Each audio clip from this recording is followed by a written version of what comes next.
സാഗരമധ്യത്തിൽ പെട്ടു ഞാൻ ഉഴലുമ്പോൾ, ദുഃഖത്തിൻ സാഗരമധ്യത്തിൽ പെട്ടു ഞാൻ ഉഴലുമ്പോൾ, നൗകയുമായി നാഥ വന്നിടണേ, ഒരു കര നീ എത്തിച്ചിടണമേ.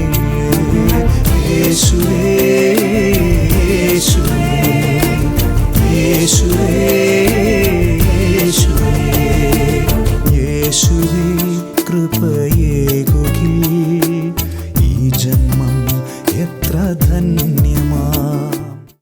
പരിശുദ്ധ പരമദിവ്യകാരുണ്യനാഥനായ ഈശോയ്ക്ക് എന്നേരവും ആരാധനയും സ്തുതിയും ഒഴിച്ചയും ഉണ്ടായിരിക്കട്ടെ.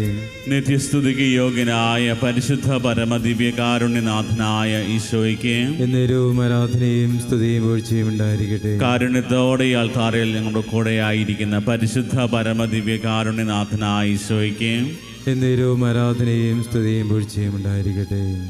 കർത്താവിൻ്റെ വലിയ സ്നേഹത്തിലും കാരുണ്യത്തിലും പൂർണ്ണമായി ആശ്രയിക്കാം. ഇതാ ഈ ആൾത്താരയിൽ സകലത്തിൻ്റെയും അധിപനായവൻ, സകലത്തിൻ്റെയും സൃഷ്ടാവായവൻ, ദൈവമായവൻ ഇതാ അപ്പത്തിൻ്റെ രൂപത്തിൽ സ്വയം ചെറുതായി നമ്മുടെ കൂടെ ഈ ആൾത്താരയിൽ ആയിരിക്കുന്നു. കർത്താവിൻ്റെ മഹനീയ സാന്നിധ്യത്തെ പൂർണ്ണ ഹൃദയത്തോടെ, പൂർണ്ണ മനസ്സോടെ, പൂർണ്ണ ശക്തിയോടെ നമുക്ക് സ്തുതിച്ച് ആരാധിക്കാം. ദൈവം നമ്മുടെ ജീവിതത്തിലേക്ക് ചൊരിഞ്ഞ് എല്ലാ അനുഗ്രഹങ്ങളെയും ഓർത്ത് നന്ദി പറയും.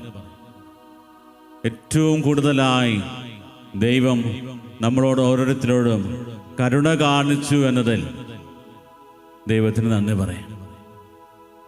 പ്രിയപ്പെട്ടവരെ, കരുണയുടെ ഈ തിരുമണിക്കൂറിൽ കർത്താവിൻ്റെ കാരുണ്യ ലോകമെമ്പാടുമുള്ള സകലിലേക്ക് ചൊരിഞ്ഞ സമയമാണ് 3 മണി സമയം.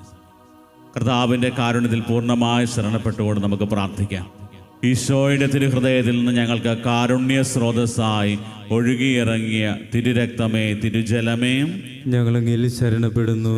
ഈശോയുടെ തിരുഹൃദയത്തിൽ നിന്ന് കാരുണ്യ സ്രോതസ്സായി ഒഴുകിയിറങ്ങിയ തിരുരക്തമേ, തിരുജലമേ, ഞങ്ങളങ്ങിൽ ശരണപ്പെടുന്നു. ഈശോയുടെ തിരുഹൃദയത്തിൽ നിന്ന് ഞങ്ങൾക്ക് കാരുണ്യ സ്രോതസ്സായി ഒഴുകിയിറങ്ങിയ തിരുരക്തമേ, തിരുജലമേ, ഞങ്ങളങ്ങിൽ ശരണപ്പെടുന്നു. ഈശോയിൽ പ്രിയമുള്ളവരെ, ഈ കൃപയുടെ സമയം ദൈവത്തിൻ്റെ കാരുണ്യത്തെക്കുറിച്ച് നമ്മൾ ധ്യാനിക്കുകയും കർത്താവിൻ്റെ ആ വലിയ കാരുണ്യം നമ്മുടെ ജീവിതത്തിൽ ധാരാളമായിട്ട് ലഭിക്കുവാനായിട്ട് പ്രാർത്ഥിക്കുകയും ചെയ്യുന്ന സമയമാണ്. പൗലോസ്ലിഹായുടെ ലേഖനത്തിൽ പൗലോസ്ലിഹ പറയുന്നൊരു കാര്യം, മനുഷ്യൻ്റെ ആഗ്രഹമോ പ്രയത്നമോ ഒന്നുമല്ല, എല്ലാം ദൈവത്തിൻ്റെ ദയയാണ്, എല്ലാറ്റിൻ്റെയും അടിസ്ഥാനം. അത്രമാത്രം ഒരു വലിയ ബോധ്യത്തിലേക്ക് പൗലോസ്ലിഹ പറയുക. ഒത്തിരിയേറെ ആഗ്രഹങ്ങളും ഒത്തിരിയേറെ പ്രതീക്ഷകളുമൊക്കെ പൗലോസ്ലിഹയുടെ ജീവിതത്തിലുണ്ടായിരുന്നു. ഈശോയെ കണ്ടുമുട്ടിയതിന് ശേഷം അദ്ദേഹത്തിൻ്റെ ആഗ്രഹങ്ങളും പ്രതീക്ഷകളും എല്ലാം മാറി. അദ്ദേഹം പറയുന്നത്, എൻ്റെ ആഗ്രഹം മരിച്ച് ക്രിസ്തുവിനോട് കൂടെ ആയിരിക്കാനാണ്, കാരണം അതാണ് കൂടുതൽ ശ്രേഷ്ഠം. ഫിലിപ്പിയർക്കെതിരെ ലേഖനം 1-ാം അധ്യായത്തിൻ്റെ 23-ാമത്തെ വചനം എപ്രകാരമാണ് പറഞ്ഞത്, എൻ്റെ ആഗ്രഹം മരിച്ച് ക്രിസ്തുവിനോട് കൂടെ ആയിരിക്കാനാണ്, കാരണം അതാണ് കൂടുതൽ ശ്രേഷ്ഠം. ഈ ഒരു വലിയ ശ്രേഷ്ഠതയെക്കുറിച്ച്, ദൈവത്തിൻ്റെ കൂടെ ആയിരിക്കുക, ദൈവത്തിൻ്റെ പ്രിയപ്പെട്ടവനായി ജീവിക്കുക എന്നത് അതൊരു ശ്രേഷ്ഠകരമായ ഒരു കാര്യമാണ്. ഈ ഒരു കാര്യം പൗലോസ്ലിഹ മനസ്സിലായി. അതുകൊണ്ട് അത്രമാത്രം ആഴമായ വിശ്വാസത്തിൽ നിന്നുകൊണ്ടാണ് പൗലോസ്ലിഹ പറയുന്നത്, എൻ്റെ ദൈവം തൻ്റെ മഹത്വത്തിൻ്റെ സമ്പന്നതയിൽ നിന്ന് യേശു ക്രിസ്തു വഴി നിങ്ങൾക്ക് ആവശ്യമുള്ളതെല്ലാം നൽകും. ഫിലിപ്പി 4:19 പറയുന്നു, എൻ്റെ ദൈവം തൻ്റെ മഹത്വത്തിൻ്റെ സമ്പന്നതയിൽ നിന്ന് യേശു ക്രിസ്തു വഴി നിങ്ങൾക്ക് ആവശ്യമുള്ളതെല്ലാം നൽകും. പ്രിയപ്പെട്ടവരെ, ആ ഒരു വലിയ ബോധ്യത്തിലേക്ക് പൗലോസ്ലിഹായെ നയിച്ചത് ആ ഒരു വലിയ ക്രിസ്തു അനുഭവമാണ്. ക്രിസ്ത്യാനികളെ പീഡിപ്പിക്കുകയും ക്രിസ്ത്യാനികളെ മുഴുവനും പൂർണ്ണമായും ഉന്മൂലനം ചെയ്യണമെന്ന ആഗ്രഹത്തോടെ ദമാസ്കസിലേക്ക് പോയ ആ ഒരു വ്യക്തി സാവൂൾ, വഴിമധ്യേ അവൻ കണ്ടുമുട്ടുന്നത് ക്രിസ്തുവിനെയാണ്. അവൻ്റെ അഹങ്കാരത്തിൻ്റെ ആ ഒരു വലിയ ചിന്തകളിൽ നിന്ന് അവനെ താഴെ ഇറക്കുകയാണ്. എന്തുമാത്രം എളിമപ്പെടാനായിട്ട് അവനെ കണ്ട് സാധിക്കുമോ അത്രമാത്രം ദൈവം അവനെ എളിമപ്പെടുത്തി. പിന്നീട് പൗലോസ്ലീഹായുടെ ജീവിതത്തിലേക്ക് നോക്കുകയാണെങ്കിൽ പൂർണ്ണമായും എല്ലാം ത്യജിച്ച് പൂർണ്ണമായും ക്രിസ്തുവിന് വേണ്ടി സമർപ്പിച്ച ജീവിതം ജീവിച്ചു തീർത്തവനാണ്. ഇത്രമാത്രം കാര്യങ്ങൾ എല്ലാ സഭയിലും പോയി ക്രൂശിതനായ കർത്താവിനെ ക്രിസ്തുവിനെ പ്രഘോഷിച്ച വ്യക്തി. പ്രിയപ്പെട്ടവരെ, ഈ കരുണയുടെ തിരുമണിക്കൂറിൽ നമുക്കും ധ്യാനിക്കാവുന്നതും നമ്മുടെയൊക്കെ ജീവിതത്തിലേക്ക് ഏറ്റെടുക്കാവുന്നതുമായിട്ടുള്ള ഒരു വലിയ ബോധ്യമാണ് ക്രിസ്തുവിന് വേണ്ടി ജീവിക്കുക എന്നുള്ളത് ശ്രേഷ്ഠകരമായ കാര്യമാണ്. എന്തുകൊണ്ടാണ് ഈ ഒരു കാര്യം ഇത്രമാത്രം ശ്രേഷ്ഠകരമാകുന്നത് എന്ന് വചനം നമ്മളെ പഠിപ്പിക്കുന്നുണ്ട്. പ്രഭാഷകന്റെ പുസ്തകം 2-ാം അധ്യായം 18-ാമത്തെ തിരുവചനം പറയുന്നു, നമുക്ക് മനുഷ്യ കരങ്ങളിലല്ല കർത്തൃകരങ്ങളിൽ നമ്മെ തന്നെ സമർപ്പിക്കാം. എന്തെന്നാൽ അവിടുത്തെ പ്രാഭവം പോലെ തന്നെയാണ് അവിടുത്തെ കാരുണ്യവും. അവിടുത്തെ പ്രാഭവം പോലെ തന്നെയാണ് അവിടുത്തെ കാരുണ്യം. ദൈവത്തിൻ്റെ കാരുണ്യത്തിൻ്റെ ആ ഒരു വലിയ സവിശേഷതയും ശ്രേഷ്ഠതയും ഒക്കെ പ്രഭാഷകന്റെ പുസ്തകത്തിൽ നമ്മൾ കാണുകയാണ്. പ്രിയപ്പെട്ടവരെ, ഇന്ന് പലപ്പോഴും നമ്മുടെയൊക്കെ ജീവിതങ്ങളെ പരിശോധിക്കുകയാണെങ്കിൽ നമുക്കൊക്കെ പലപ്പോഴും ഈ ഒരു വലിയ ബോധ്യത്തിലേക്ക് ഉയരാൻ സാധിക്കാറുണ്ടോ എന്ന് നമ്മൾ ചിന്തിക്കണം. നമ്മുടെയൊക്കെ ജീവിതങ്ങളെ കർത്താവിൻ്റെ കാരുണ്യത്തിൻ്റെ മുമ്പിൽ നിന്നുകൊണ്ട് നമ്മൾ വിശകലനം ചെയ്യാൻ ധാവനം ചെയ്യുമ്പോൾ നമുക്ക് മനസ്സിലാകും നമ്മുടെ ആഗ്രഹങ്ങളും പ്രതീക്ഷകളും നമ്മൾ സമർപ്പിക്കേണ്ടത് കർത്താവിൻ്റെ കരങ്ങളിലാണ്, മനുഷ്യരുടെ കരങ്ങളിലല്ല. അവിടുത്തെ പ്രാഭവം പോലെ അവിടുത്തെ കാരുണ്യവും അത്രമാത്രം വിശാലമാണ്. അതുകൊണ്ടാണ് ഫൗസ്തീനായിലൂടെ ഈശോ വെളിപ്പെടുത്തിയ ദൈവത്തിൻ്റെ കരുണയുടെ ആ ഓരോ രഹസ്യങ്ങളും വെളിപ്പെടുത്തിയപ്പോൾ അവിടെ പറഞ്ഞു വെച്ചത് ഓരോ പാപിക്കും അവകാശപ്പെട്ട ക്രിസ്തുവിൻ്റെ സ്നേഹമാണ് ദൈവത്തിൻ്റെ കരുണ.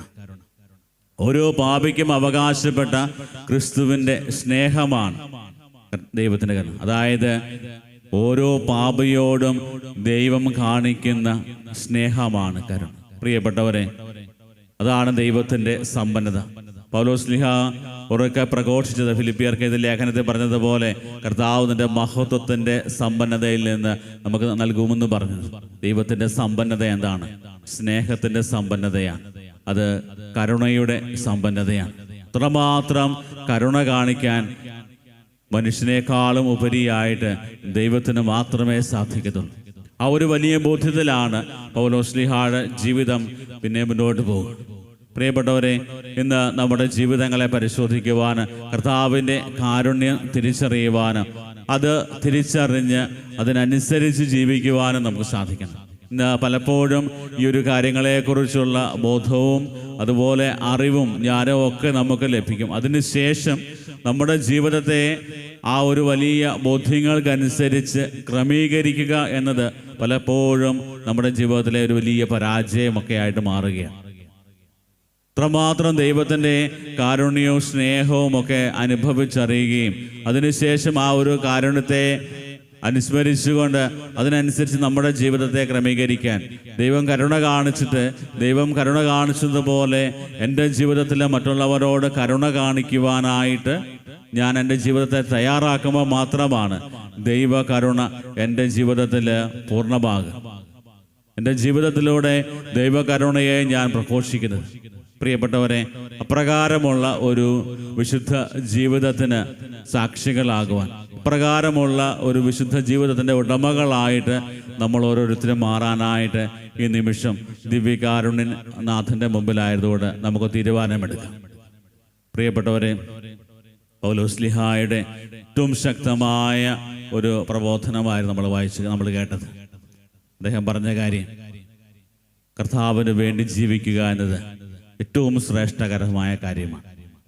ഈ അൾത്താരയിൽ നമ്മുടെ മുമ്പിലായിരിക്കുന്ന ക്രിസ്തുനാഥൻ നമുക്ക് വേണ്ടി ഇത്രമാത്രം നൊമ്പരങ്ങളും വേദനകളും സഹിച്ച് നമ്മളെ കർത്താവിൻ്റെ ആ ഒരു വലിയ കാരുണ്യം അത് എത്രമാത്രമുണ്ട് എന്ന് വെളിപ്പെടുത്തി തന്നതാണ്. ഇന്നും നമ്മൾ കാണുന്നു. കാൽവരിയിൽ കണ്ടതുപോലെ തന്നെ ഇന്ന് ഈ അൾത്താരയിൽ നമുക്ക് കാണുവാൻ സാധിക്കണം. വിശുദ്ധ കുർബാന തിരുവോസ്ത രൂപനായ കർത്താവ് നമ്മുടെ കൂടെയായിരിക്കുമ്പോൾ എന്തുമാത്രം സ്നേഹവും കരുണയുമാണ് ദൈവം നമ്മളോട് ഓരോരുത്തരോടും കാണിക്കുക. പ്രിയപ്പെട്ടവരെ, ഈ ഒരു വലിയ ചിന്തയോടുകൂടെ നമ്മുടെ ജീവിതങ്ങളെ പൂർണ്ണമായി ദൈവത്തിൻ്റെ കരങ്ങളിൽ സമർപ്പിച്ചുകൊണ്ട് കർത്താവിൻ്റെ കാരുണ്യത്തിനു വേണ്ടി കരുണയുടെ ആ ഒരു വലിയ തൂവൽ സ്പർശം നമ്മുടെയൊക്കെ ജീവിതത്തിലേക്ക് ലഭിക്കുവാനായിട്ട് തീക്ഷ്ണമായിട്ട് നമുക്ക് പ്രാർത്ഥിക്കാം. ദിവ്യകാരുണ്യനാഥൻ്റെ സന്നിധിയിൽ ഒരിക്കൽ കൂടി നാം ഇതിനെ പൂർണ്ണമായി സമർപ്പിക്കും. ദൈവം നമ്മുടെ ജീവിതത്തിലേക്ക് നൽകിയ അനുഗ്രഹങ്ങൾക്ക് നന്ദി പറയും. കർത്താവിൻ്റെ കാരുണ്യം നമ്മുടെ ജീവിതത്തിൽ നിറയാനായിട്ട് പ്രാർത്ഥിക്കാം. പൂർണ്ണമായ കർത്താവിൽ ആശ്രയിച്ചുകൊണ്ട് കർത്താവെ ഞാൻ അങ്ങിൽ ശരണപ്പെടുന്നു എന്ന് പറഞ്ഞുകൊണ്ട് കർത്താവിൻ്റെ കാരുണ്യത്തിലേക്ക് നമുക്ക് അടുക്കാം. നമ്മുടെ പ്രാർത്ഥനാ സഹായം ആവശ്യപ്പെട്ടവരെയും പ്രാർത്ഥിക്കുവാനായി കടപ്പെട്ടിരിക്കുന്നവരെയും എല്ലാം ദൈവസന്നിധിയിൽ സമർപ്പിക്കാം. ഓൺലൈനിലൂടെ ലോകത്തിൻ്റെ വിവിധ ഭാഗങ്ങളിൽ ഇരുന്ന് പ്രാർത്ഥിക്കുന്നവരുടെ നിയോഗങ്ങൾ സമർപ്പിക്കും. കർത്താവേ, നിൻ്റെ കാരുണ്യ സ്പർശം അവരുടെ മേലുണ്ടാകണമെന്ന് പ്രാർത്ഥിക്കുന്നു. കർത്താവേ, കൂടുതൽ വിശുദ്ധിയോടെ, കൂടുതൽ തീക്ഷ്ണതയോടെ, നല്ല തിരിച്ചറിവോടെ കർത്താവെ നിന്നെ മുറുകെ പിടിച്ച് നിൻ്റെ കാരുണ്യത്തിൽ ആശ്രയിച്ച് ജീവിക്കുവാൻ കർത്താവെ കൃപ കൊടുക്കണമെന്ന് നമുക്ക് ഈ നിമിഷം പ്രാർത്ഥിക്കാം. കർത്താവിൻ്റെ ആശീർവാദം സ്വീകരിക്കുന്ന ഈ സമയം കർത്താവിൻ്റെ കാരുണ്യം നമ്മുടെ മേലും ലോകം മുഴുവൻ്റെ മേലും നിറയുവാനായി ആഗ്രഹിച്ച് പ്രാർത്ഥിച്ചുകൊണ്ട് കർത്താവെ ഞാൻ അങ്ങിൽ ശരണപ്പെടുന്നു എന്നുള്ള പ്രാർത്ഥനയോടെ കർത്താവിൻ്റെ ആശീർവാദം നമുക്കിപ്പോൾ സ്വീകരിക്കാം.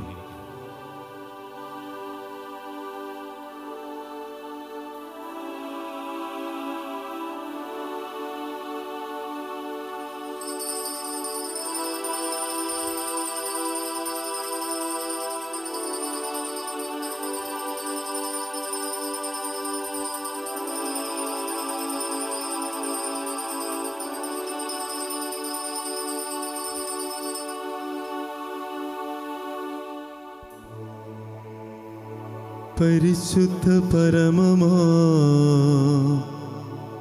ദിവ്യകാരുണ്യമേ, എന്നുമെന്നും അങ്ങേക്കാരാധന. പരിശുദ്ധ പരമമാ ദിവ്യകാരുണ്യമേ, എന്നുമെന്നും അങ്ങേക്കാരാധന.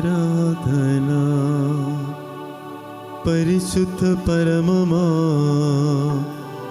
ദിവ്യകാരുണ്യമേ,